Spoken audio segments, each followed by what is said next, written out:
tuna wageni ndani ya ukumbi wetu wa bunge ambao ibudi tuwatambulishe. Na wageni wanne wa Mheshimiwa Naibu Waziri Godwin Mollel. Hawa ni madaktari Alex Msoka, Rais wa Chama cha Madaktari Tanzania MAT. Tumuone yuko pale. Daktari Mwanaada Kilima, mwenyekiti wa madaktari bingwa wa magonjwa ya ndani, yuko pale. Karibu sana. Tuna wageni 83. Hawa ni wageni wa Mheshimiwa Festo Richard Sanga. Hawa ni wanafunzi 73 na walimu 10 wa shule ya sekondari Saint Glory kutoka wilaya ya Mafinga, mkoa wa Iringa.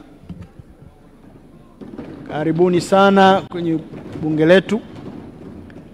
Tuna wageni 64 wa Mheshimiwa Pauline